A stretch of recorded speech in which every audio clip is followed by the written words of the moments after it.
Então hoje vamos falar sobre algoritmos de ordenação. Porque é que eles são importantes, vamos falar sobre alguns, ou os principais no caso, e vai ser um bocado por aí. Então, primeiramente, vamos definir este tal problema de ordenação. Então, temos uma sequência de N elementos e nós queremos reorganizá-los numa certa ordem, numa ordem específica. Por exemplo, se for uma lista de números, um array de números, queremos organizá-los de ordem ou em ordem ascendente, ou em ordem descendente, portanto, do maior para o menor, ou do menor para o maior. E há dois principais tipos de algoritmos de ordenação. Temos os por comparação, ou comparativos, e temos os não comparativos. Os comparativos são aqueles que são mais usados, e sempre que nós usamos uma linguagem de programação que tenha um sort já na própria linguagem, muito provavelmente esse é um algoritmo, ou esse sort usa algoritmos comparativos, em que os tais elementos da lista que nós queremos ordenar têm de ser comparáveis de uma forma ou de outra. Por exemplo, com o menor, há muitos algoritmos que só precisam do maior, ou do menor é igual, ou do igual, mas nós temos que os conseguir comparar. E depois temos os algoritmos não comparativos, que usam propriedades dos dados que nós estamos a explorar. Estes têm de ser feitos específicos, não há tipo algoritmos não comparativos gerais para todo o tipo de dados, por isso é que os comparativos são tão fixos, são tão versáteis, e já vamos ver aqui exemplos de não comparativos, que podem não parecer muito exatos neste momento. Agora, embora os algoritmos de ordenação por comparação sejam mais comuns e os mais flexíveis, mais versáteis, eles têm um grande problema, que é que têm um limite em que todos eles, no pior caso, demoram sempre pelo menos n log n. Podem demorar menos, mas isto é no pior caso. No pior caso, demoram sempre pelo menos n log n. E temos a justificação disto. É uma prova relativamente simples, relativamente intuitiva, que é, por exemplo, temos o array ABC que nós queremos organizar, ordenar, e a quantidade de comparações que nós temos de fazer para termos a certeza da ordem será sempre n log n. Portanto, primeiro, qual é que é a altura desta árvore? É log de n, que será, no pior caso, vai haver sempre aqui ramos com n log n. Ou que vão ter que chegar aqui ao final. E se passassem aqui um bocadinho de tempo a olhar para isto, percebiam bem o porquê de no pior caso, o algoritmo ter sempre que fazer pelo menos n log n. Não importa o algoritmo comparativo. Lá está, os algoritmos lineares ou não comparativos conseguem quebrar esta regra. Há uns que são ODN, por exemplo, mas lá está, depende muito daquilo que nós queremos comparar. Os algoritmos de comparação são extremamente úteis para tudo e são muitas vezes usados como pré-processamento de dados para resolver outros problemas de forma mais eficiente. Mas eles próprios em si já conseguem, por exemplo, calcular frequências, ou ajudam-nos a calcular frequências. Se nós quisermos encontrar o késimo maior elemento, podemos ordenar tudo, embora não seja a forma mais eficiente, porque nós podemos usar uma heap e ir removendo, e assim já não temos aquele tempo ODN log n. No entanto, os algoritmos de sorting são relativamente eficientes nisso, ou para este problema.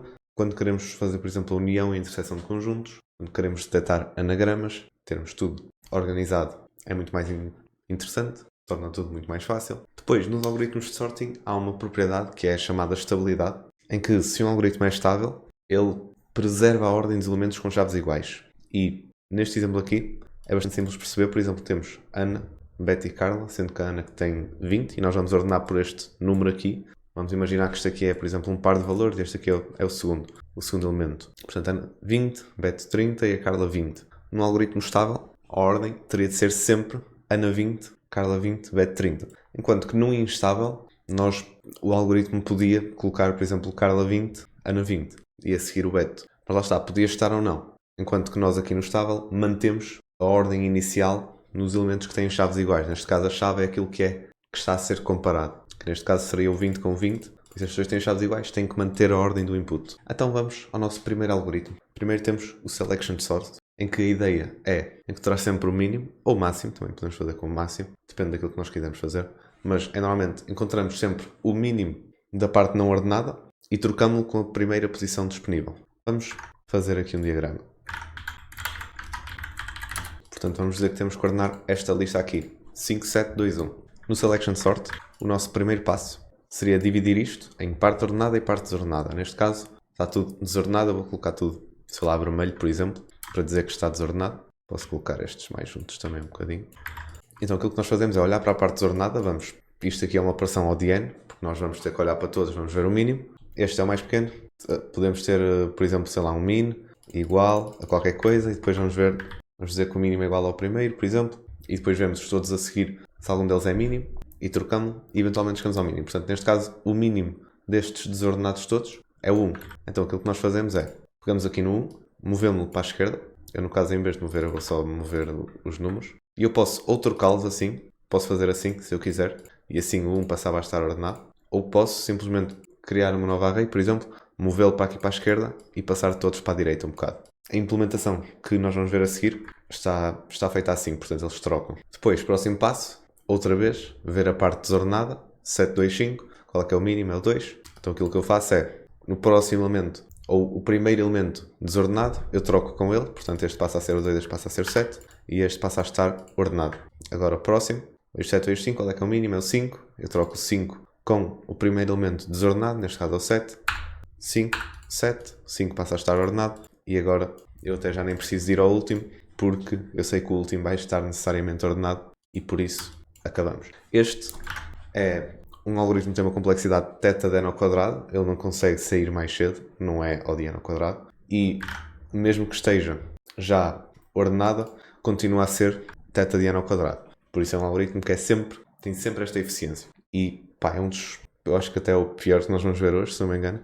Quanto à estabilidade, depende da implementação, mas geralmente é instável. Portanto, esta implementação aqui é a que eu tenho, portanto nós vamos de 0 a v-1, porque lá está, nós não precisamos de ver o último já estará ordenado, e aquilo que nós fazemos é simplesmente, naquela iteração de vemos o mínimo, portanto começamos com o mínimo a ser o primeiro elemento, neste caso o p-min é o índice do mínimo, e não o valor mesmo do mínimo, porque nós não precisamos guardar esse valor neste caso, porque é uma array, as operações são todas ao de 1, e por isso não precisamos, e lá está, aqui vamos a partir desse primeiro elemento para a frente, vemos se algum dos elementos é menor do que o mínimo que nós temos atualmente, se for, guardamos esse p-min, e depois, no final, portanto, trocamos o primeiro elemento não ordenado que nós temos com esse p-min. Trocamos e está feitinho, é esse o nosso algoritmo. É bastante simples, no entanto, há mais simples e melhores que nós vamos ver, melhores do que este, mas esta é uma boa introdução. Agora, vamos ao Insertion Sort, em que a ideia deste algoritmo é inserir cada elemento na sua posição correta, relativamente aos anteriores. Então, vamos ver então este mesmo exemplo. Eu, neste caso, vou acrescentar se calhar mais um elemento aqui. Posso acrescentar, por exemplo, o 6 aqui, que se calhar torna-se mais evidente do que este algoritmo. Então, primeiro, lá está. Nós queremos inserir cada elemento na sua posição correta relativamente aos anteriores. Por isso, nós o primeiro podemos ignorar. Podemos começar logo no segundo. Então, estou a olhar aqui para o segundo. O 5 está na posição correta em relação ao 6? Não, não está. Então, aquilo que eu faço é, vou em todos os elementos, da direita para a esquerda, desde aqui, portanto, desta barreira aqui, para os elementos da esquerda, eu vejo este elemento aqui deve trocar ou é maior. Se sim, ele vai um para a direita. Então, eventualmente, eu vou guardar este 5 aqui numa variável temporária, que é algures, e vou dando shift para a direita. Então, coloco aqui o 6, e depois, eventualmente, é que eu vou chegar à posição correta, e aí é que eu deixo de dar shift, paro, e coloco lá o meu 5. Coloco lá o meu 5, e ok, aqui já está. Portanto, nós já sabemos que daqui para a esquerda já está tudo ordenado. Eu até posso também colocar a verde. Agora, vamos olhar para o 7. Vou para a esquerda, o 6 é maior que o 7? Não. Então, já está top. Então aquilo que eu faço é, ok, está certo. E agora vou olhar para o 2. O 2 está na posição correta? Não, não está. Então, 7 é maior do que 2? É maior do que 2. Então o 7 vai um para a direita. Primeiro eu guardo o 2 numa variável temporária e vou colocar aqui o 7. Depois, vou aqui para trás. O 6 é maior que o 2? É maior que o 2. Então, shift para a direita de 1. Coloco aqui o 6. Depois o 5 é maior que o 2? É maior que o 2. Então não está na posição correta? Não. Então, dou-lhe shift para a direita de 1. E depois, eventualmente, é que para aqui para trás já não há mais. Se houvesse mais, se houvesse aqui, por exemplo um 1, eu ia olhar para o 1 e ia dizer, ok, 1 é maior do que 2? Não. Então, para aqui de dar shift para a direita, e no último elemento que eu vi, que neste caso tinha sido o 5, eu vou colocar lá o 2. Então, vou colocar aqui 2 e temos aqui tudo ordenado, até aqui. E agora só nos falta olhar para o 1. No 1 é mais uma vez 7 maior do que 1, ok, vai para a direita. Depois o 6, 6 maior do que 1, é, ok, vai para a direita. 5 maior do que 1, sim, ok, vai para a direita. 2 maior do que 1, sim, vai para a direita. Eventualmente, vou colocar aqui o meu 1. E é algo tão simples quanto isto. É o nosso Insertion Sort. Portanto, no melhor caso, será ômega de n. Ui, eu não sei se eu tinha dito aqui. Não, é isso, está bem.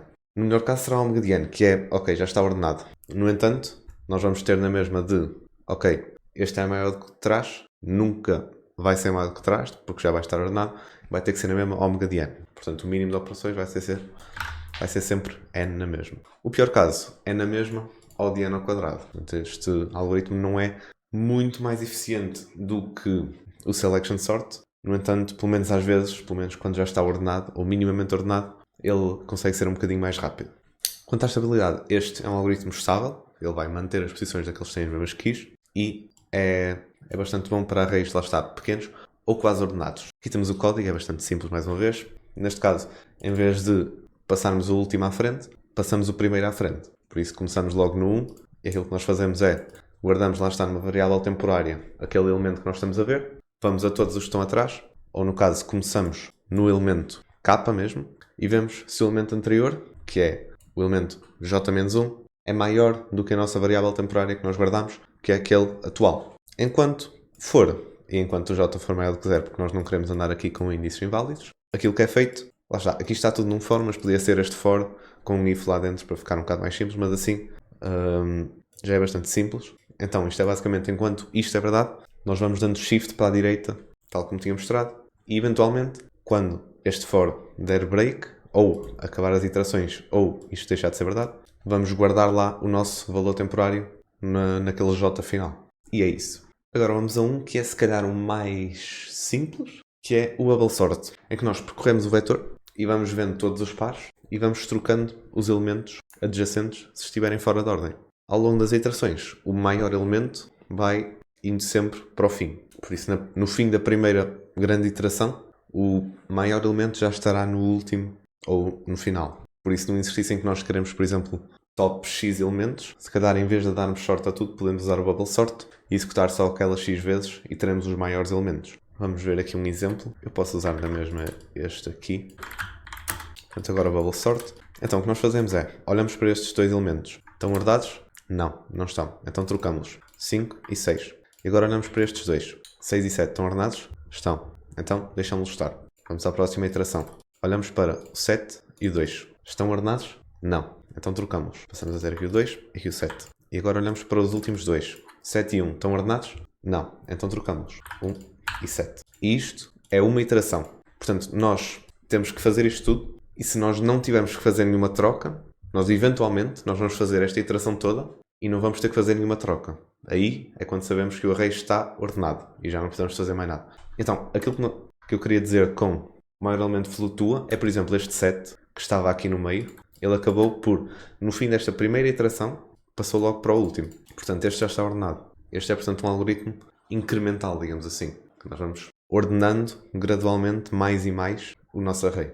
Agora vamos continuar rapidamente. 5 e 6 podemos já compará-lo aqui. Não, comparamos já aqui. 5 e 6, comparamos. Estão ordenados? Estão. Vamos ao próximo. 6 e 2, estão ordenados? Não. Trocamos-los. Passa a ser 2 e 6. Depois olhamos para o 6 e o 1. Estão ordenados? Não. Trocamos. E aqui já temos o 6 ordenado também. Agora olhamos para o 5 e para o 2. Estão ordenados? Não. Então trocamos. Agora olhamos para o 5 e o 1. Estão ordenados? Não. Então nós trocamos. E esta iteração também já está. Agora vamos olhar para o 2 e para o 1, que é aquilo que nos falta. Estão ordenados? Não estão. Então nós trocamos e passamos a ter aqui o 2 ordenado e então também já temos o 1 ordenado. E é isto. Este algoritmo é, no que toca a tempos, é bastante semelhante ao nosso insertion sort. Portanto, o melhor caso é omega de n, na mesma. Se nós tivermos a flag de paragem, que é aquela... Já vamos ver no código. Mas é basicamente parar mais cedo se já virmos que damos uma iteração inteira e já está tudo organizado. Por exemplo, se eu nesta iteração aqui já tivesse 1, 2, 5, 6, eu já não precisava continuar. E portanto, no algoritmo de bubble sort com a flag de paragem conseguimos ter um melhor caso de omega de n.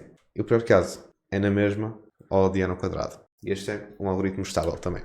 Então, o ciclo de fora que nós temos neste bubble sort começa no último índice, portanto, seria aqui no índice 4 e até ao 1. Portanto, daqui para aqui. E então temos aqui a nossa flag de paragem, o nosso changed, para ver se algo mudou. E no final do nosso ciclo nós vemos se algo mudou. Se algo mudou, paramos o ciclo e acaba logo o nosso sort. E então aquilo que nós fazemos é, temos um ciclo de 0 até k, podia ser de 0 até o final, mas seria menos otimizado, de 0 até k, porque lá está, nós sabemos que até este elemento aqui está ordenado, por isso o nosso k começa a ser 4, depois passa a ser 3, já só precisamos de ver os elementos de 0 a 3, e depois de 0 a 2 e finalmente de 0 a 1.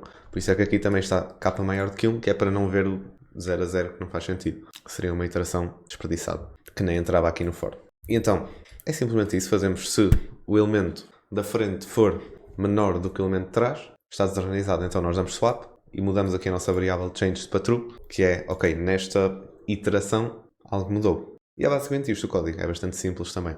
E no que toca a tempos, lá está, é bastante similar ao insertion sort. Agora vamos entrar nos algoritmos que são realmente bons. Primeiramente, o merge sort, que é um algoritmo que nós chamamos de divide and conquer. Dividimos o nosso problema em problemas mais pequenitos, conseguimos fazer esses, eventualmente temos um caso base que conseguimos resolver. E é, lá está, um algoritmo recursivo. Então, a ideia principal deste algoritmo é dividir o array a meio, dar sorte a cada uma das partes, recursivamente com o nosso merge sort, e depois há aqui uma coisa que eu vou só mostrar, que é possível, se nós tivermos, por exemplo, algo deste género, nós temos duas listas, depois uma que tenha 1, 6, 7. Quando nós temos duas listas ordenadas, nós conseguimos fazer uma nova lista, que é a combinação destas duas ordenadas em tempo de n.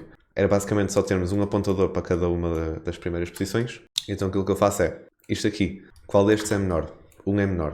Então, acabo com 1, adiciono 1. Agora, tenho o apontador no 2 e no 6. 2 e 6, qual é que é menor? É o 2. 2. Apago o 2, passo o apontador para o 4. 4 e 6, qual é que é menor? E lá está, isto aqui é O de n, sendo que n é a soma do tamanho das duas listas. E eu consigo então, agora seria o 4, e apagava, passaria ao 5, 5, e depois 6 e 7. E então consigo ter esta nova lista ordenada em tempo O de n.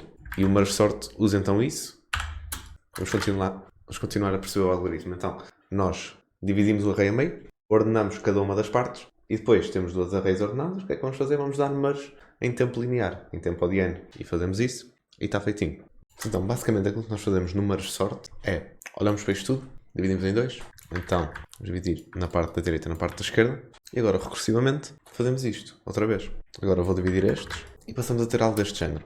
Depois, nós o que fazeríamos era dar, neste caso, merge estes dois, porque este aqui já não dá para dividir mais, né? Este aqui já não dá para dividir mais, e este aqui já não dá para dividir mais. Então nós vamos olhar, estamos na iteração destes dois aqui, depois já temos dividido. Então agora damos short, porque neste caso são só duas arrays, cada uma com um elemento. Então damos short, e acabamos então com 5 e com 7 já estão ordenados. Portanto, esses aí deixamos-los. E fazemos o mesmo para aqui para a direita. E então neste caso, damos short e ficamos com 1 e com 2. E aqui já os juntamos outra vez, porque já temos estes valores outra vez. E agora, estas duas arrays já temos a certeza que são sorte. Agora vamos dar sorte. Portanto, vamos dar merge de forma ordenada a estas duas aqui. Então olhamos para isto tudo.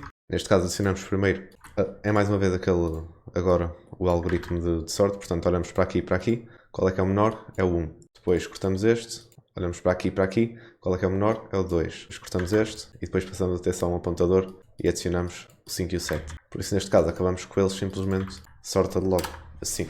E é assim que funciona o merge sort. Por isso é recursivamente dividir em dois, até eventualmente chegarmos a ter só um elemento. Tendo só um elemento, não fazemos nada.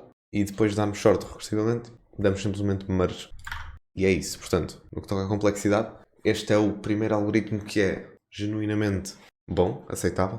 É um algoritmo n-log-n, que é o melhor que nós conseguimos ter em algoritmos comparativos, como já tínhamos dito, através daquela prova da árvore de recursão, a prova da árvore de comparação. E este aqui é θ de n-log-n, portanto ele vai ser sempre n-log-n, não importa se já estiver um bocadinho ordenado, ou quase tudo ordenado, ou tudo ordenado mesmo, ele vai na mesma ter que dividir tudo e vai fazer na mesma o mesmo processo, né? Ele não vai mudar o seu processo com base no n, ou com base no input específico. No que toca a espaço, nós vamos precisar de um array auxiliar, portanto é O de n, e é também um algoritmo estável.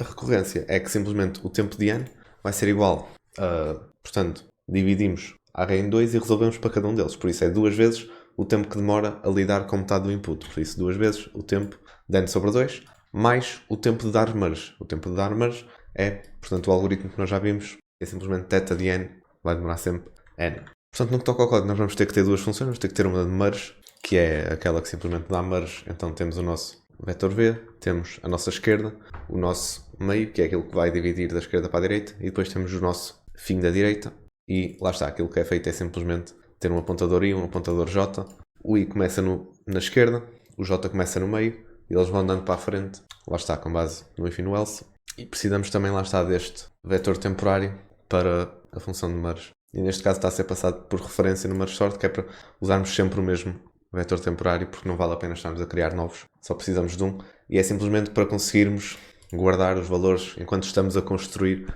o vetor atualizado. É basicamente isso, construímos o vetor no temporário e depois no final atualizamos o vetor real, nas posições da esquerda para a direita, não queremos saber do resto, e atualizamos esse com o vetor que nós construímos. E o nosso merge sort é algo tão simples quanto, se a esquerda for menor que a direita, portanto, se nós tivermos pelo menos um número para dar sorte, ou no caso pelo menos 2, se tivermos um ele já não entra neste if, não precisa fazer nada, né? Se tiver um já está sorted, e nós começamos por ver o centro dos dois, left mais right sobre 2, isto no caso pode dar overflow, se o left e o right verem quase no número, há uma forma de fazer isto sem overflow, que seria simplesmente left menos, abrir parênteses, right menos left sobre 2, é isso, porque assim não cria overflow, mas aqui também, na maioria dos casos isto funciona, é simplesmente a média dos dois seria o nosso centro, e depois fazemos merge sort da esquerda para o centro, depois merge sort do centro mais um para a direita, portanto não vamos dar sorte duas vezes ao centro, por isso escolhemos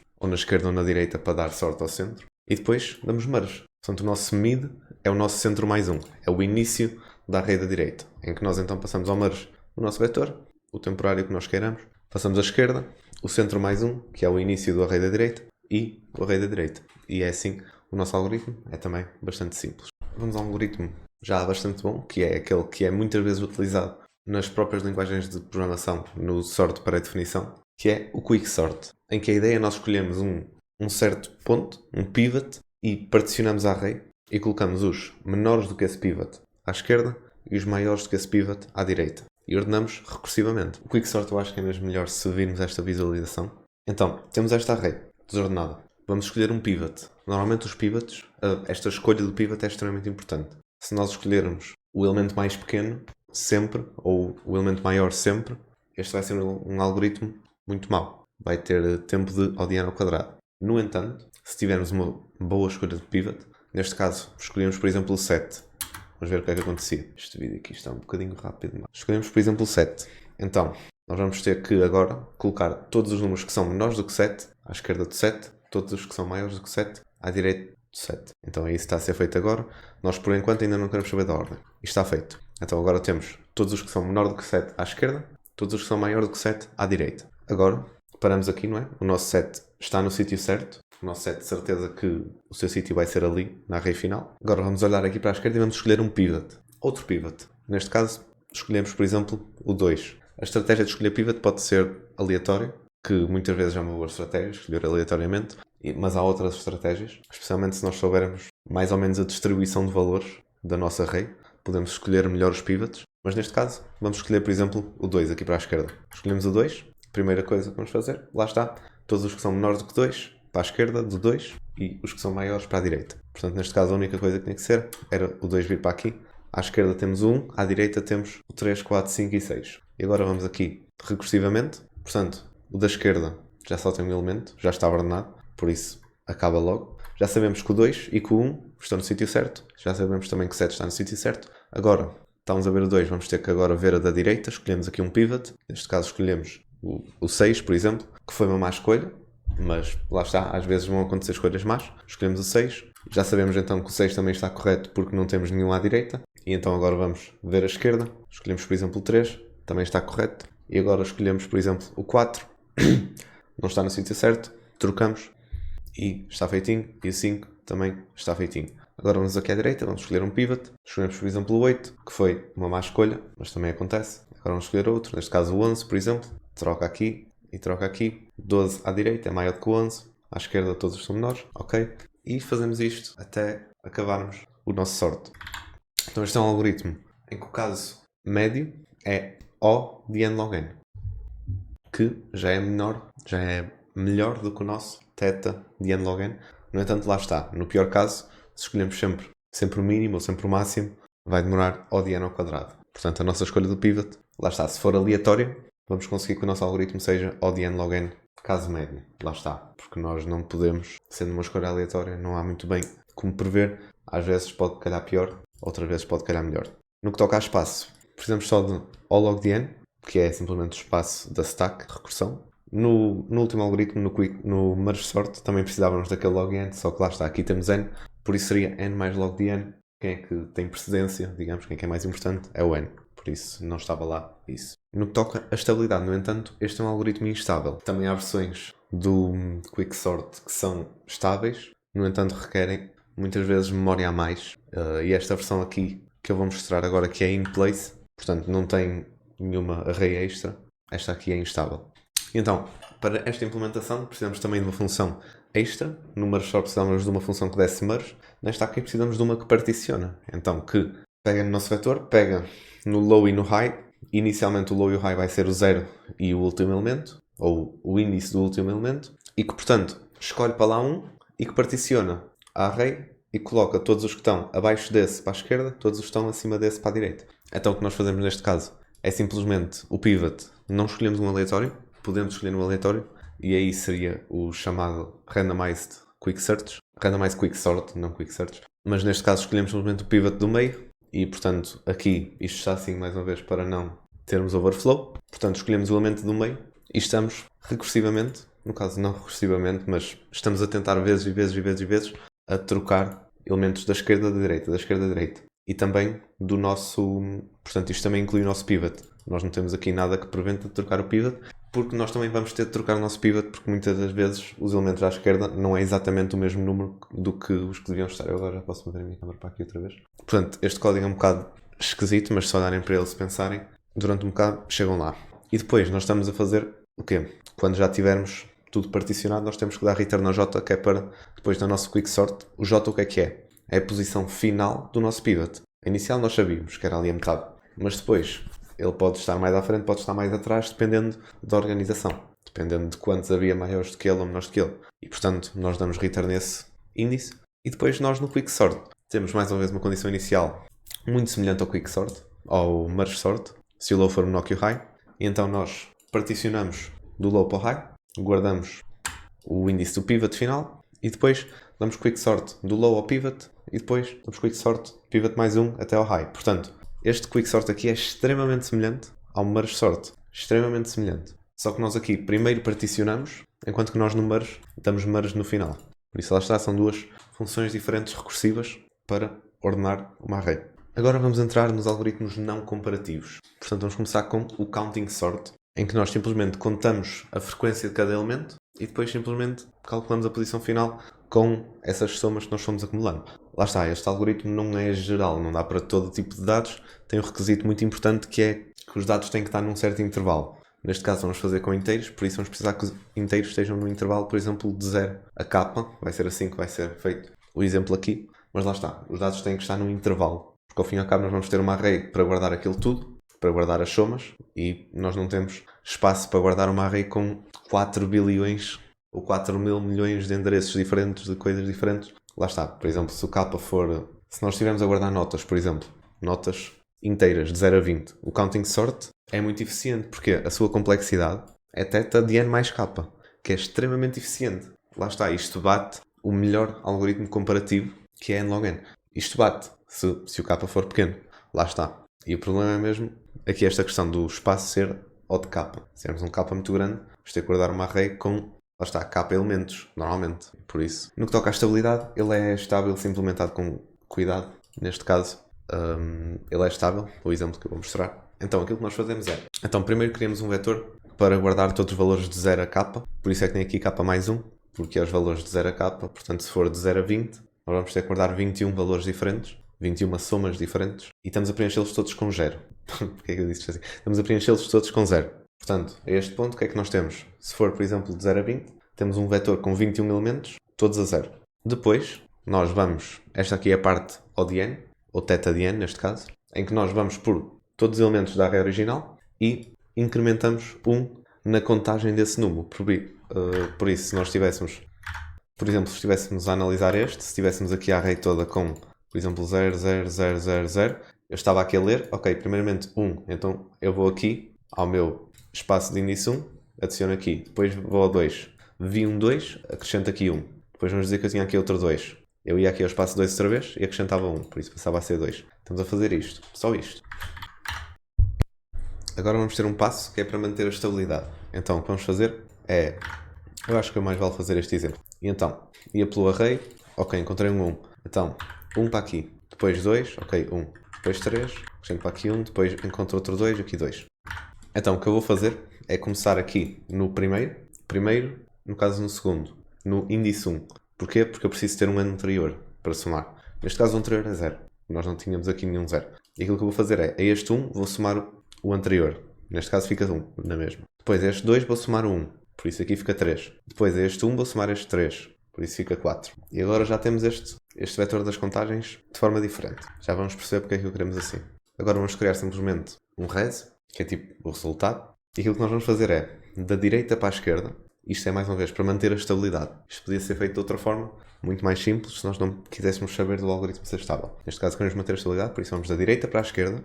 E eu vou, portanto, mudar o meu resultado. Eu vou ter aqui o meu resultado. Vou colocar tudo zeros primeiro. Então, o meu resultado no índice. Primeiro, VDI. O VDI, estamos a começar pelo final. Portanto, o VDI é aqui o nosso 2. Depois, count de 2. É aqui o nosso 3. Menos 1, que nos dá 2. Então, o elemento que nós vamos mudar é este aqui. Portanto, este elemento vai ser igual ao nosso VDI, que é o elemento final que nós tínhamos. Portanto, este 2. E subtraímos 1 ao nosso count de VDI. Portanto, aqui ao nosso 3, subtraímos 1, passamos a ter 2. Agora vamos a este. Estou a olhar para este. Vou ver o count de 3, é 4, menos 1, que é 3. Então vou mudar este elemento aqui. E vou colocar lá o quê? O nosso 3. Certo. Agora vou ver 2. Vou ver o nosso count de 2. Neste caso é 2. Menos 1, dá 1, então vou ver o índice 1. E vou colocar lá o 2. Depois o 1.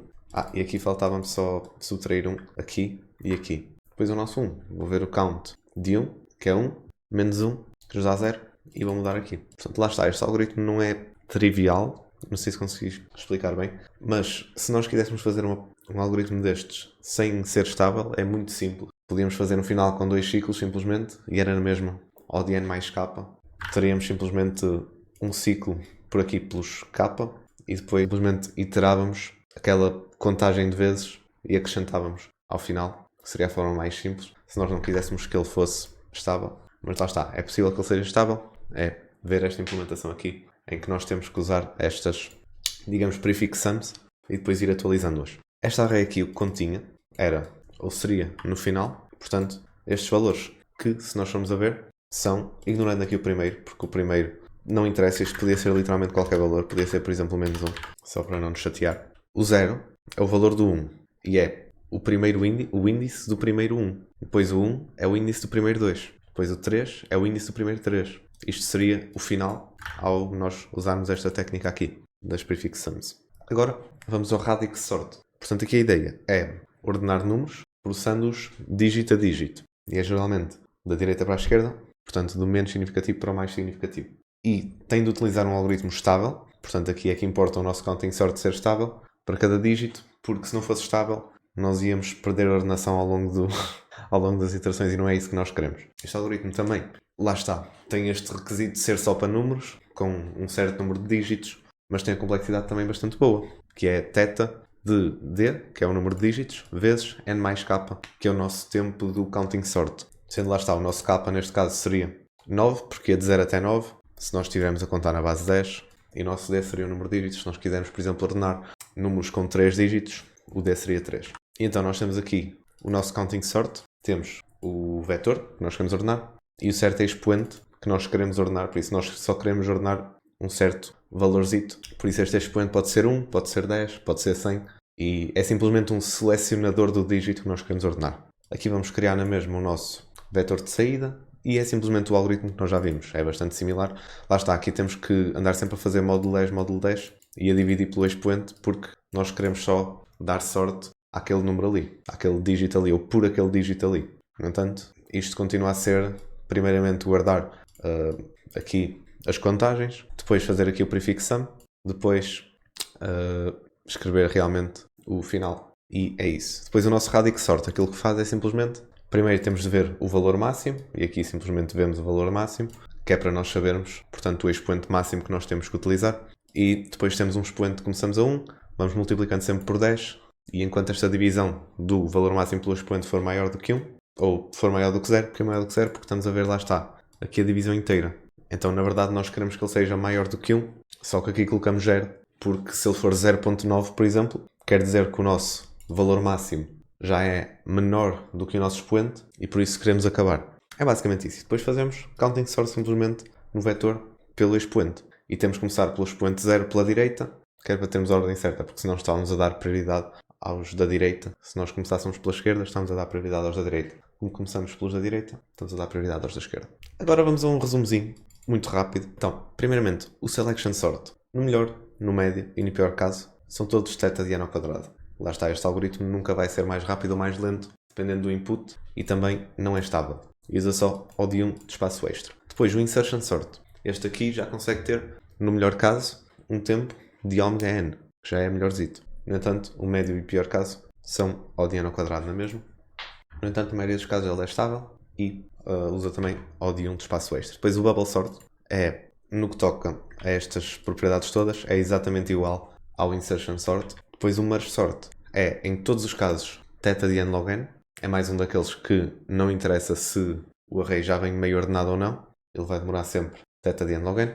E é também estável e usa espaço extra de o de n, porque usa, lá está, aquela array auxiliar. Depois o quicksort é o de n log n no melhor e médio caso. No entanto, no pior caso já vimos que ele pode, eventualmente, se escolhermos sempre mal o pivot, pode chegar a o de n ao quadrado. E, dependendo da implementação, lá está, se só usar como espaço extra o de n ou de log de n, não é um algoritmo que costuma ser estável. Depois, no counting, temos, em todos os casos, θ de n mais k e pode sim ser um algoritmo estável. Temos de ter aqueles cuidados de fazer os prefixamos e de ir retirando, e gasta espaço extra ou de k. Depois, o radix sort é, não importa o caso, θ de d número de dígitos vezes n mais k, que é o nosso counting sort, e espaço extra usa n mais k. E é um bocado isto. Lá está, este aqui também é estável, faltou-me dizer isso. É um bocado isto, sorting algoritmo. Espero que tenham percebido, espero que tenham aprendido alguma coisa. E é isto. Obrigado e até à próxima.